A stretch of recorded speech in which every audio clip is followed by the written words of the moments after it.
Assalamualaikum warahmatullahi wabarakatuh. Video ini akan share tentang 5 makanan yang bikin kenyang dan cocok untuk diet. Dan tentunya adalah evidence based, artinya berdasarkan penelitian dari para ahli. Kalau teman-teman suka akan video ini, like ya, kemudian juga subscribe kanal Sadar Kalori, dan jangan lupa share ke teman-teman sekalian, ke teman-teman semuanya, supaya ilmu yang bermanfaat ini juga diketahui oleh teman-teman yang lain. Oke, kita mulai ya. Jadi ada suatu penelitian tentang indeks kekenyangan dari berbagai macam makanan. Makanan-makanan yang diteliti itu dikelompokkan menjadi 6 kategori, yaitu kategori buah-buahan, roti, snack, makanan tinggi karbohidrat, makanan tinggi protein, dan juga sereal sarapan pagi. Kemudian dibandingkan kekenyangannya berdasarkan tingkat kekenyangan saat seseorang itu makan roti. Hasilnya apa? Hasilnya adalah sebagai berikut. Yang pertama, menduduki indeks kekenyangan paling tinggi adalah kentang rebus. Dan yang kedua, diketahui bahwa makanan yang mengandung banyak air, tinggi protein, dan kaya serat memiliki indeks kekenyangan yang lebih tinggi dibandingkan makanan yang lainnya.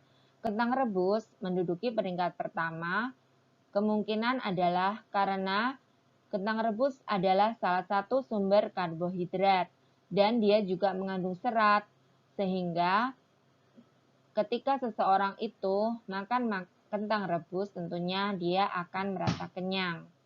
Kemudian juga makanan banyak mengandung air akan mengisi lambung dengan lebih banyak, sehingga lambung juga yang terasa penuh akan merasa kenyang. Kemudian juga makanan yang kaya serat.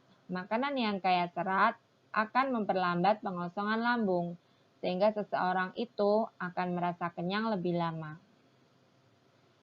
Kemudian ada penelitian yang meneliti tentang karbohidrat dalam bentuk cairan dan juga karbohidrat yang bervolume padat.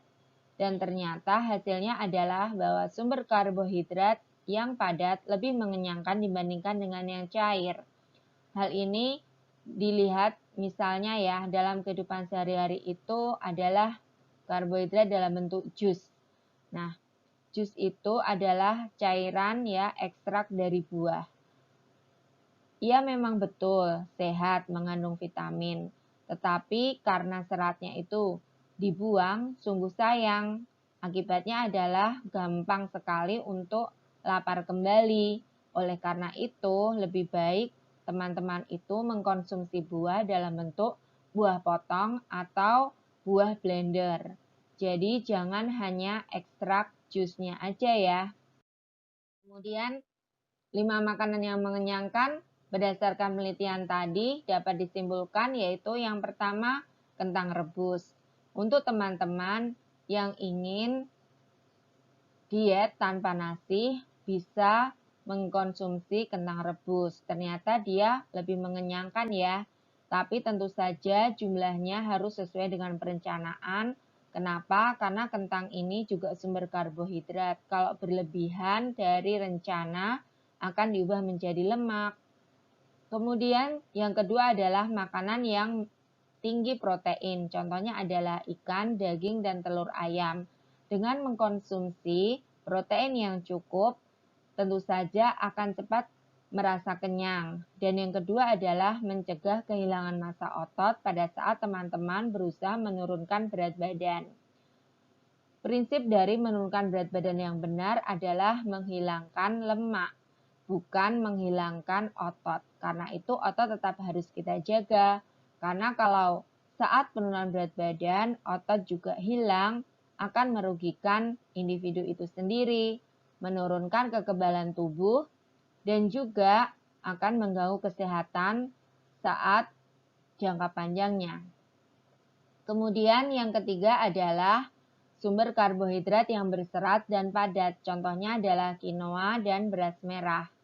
Dengan mengkonsumsi karbohidrat yang tinggi serat, kalian hanya perlu memakan sedikit karbohidrat tapi sudah mendatangkan rasa kenyang dan juga mendapatkan manfaat maksimal. Contohnya beras merah, dia banyak sekali mengandung vitamin B yang bagus untuk metabolisme tubuh. Kemudian juga tadi ya, makanan yang mengandung cairan, contohnya adalah aneka sup. Dengan mengkonsumsi sup sebelum makan makanan utama, akan mencegah terjadinya overeating makanan utama karena lambung sudah terisi dengan sup yang berisi cairan dan juga sayuran. Nah, yang perlu diperhatikan adalah sup yang diolah haruslah sup yang rendah kalori. Jadi, sup bening jangan sampai sup yang creamy atau mengandung susu karena itu akan meningkatkan konten kalori dan tentunya tidak baik untuk kalian. Kemudian yang terakhir adalah buah dan sayur. Buah dan sayur mengandung tinggi serat, vitamin, dan antioksidan yang penting untuk metabolisme tubuh dan juga mencegah defisiensi zat gizi ketika kalian berusaha menurunkan berat badan. Buah dan sayur karena dia mengandung tinggi serat akan memperlambat pengosongan lambung sehingga teman-teman akan merasa kenyang lebih lama dan juga mencegah teman-teman untuk ngemil makanan yang tinggi kalori. Oke? Semoga bermanfaat. Lalu kita lihat contoh aplikasi pada menu ya. Misal sarapan. Sarapan kita pilih yang karbohidrat yang tinggi serat dan juga cukup protein. Maka di sini pilihannya bisa dalam bentuk oatmeal dengan susu yang rendah lemak dan juga potongan buah. Kita pilih misalnya buah stroberi. Buah stroberi dipilih karena dia kaya serat, vitamin C, dan juga indeks glikemik yang rendah. Nah, kemudian yang kedua makan siang. Makan siang misalnya pecel dengan potongan kentang rebus, telur rebus 1 buah, dan tempe bacem 1 potong sedang sebagai sumber proteinnya. Dengan kandungan serat yang tinggi, kemudian juga kandungan protein yang cukup, teman-teman akan cepat terasa kenyang dan juga kenyangnya lebih lama. Akibatnya, teman-teman tidak akan overeating. Makan malam, misalnya tim ikan 1 ekor sedang, tinggi protein ya. Kemudian juga didampingi dengan salad sayur. Kita pilih sayur-sayuran yang rendah kalori. Contohnya adalah selada, tomat, ketimun. Selain rendah kalori, juga mengandung kandungan air yang lebih banyak.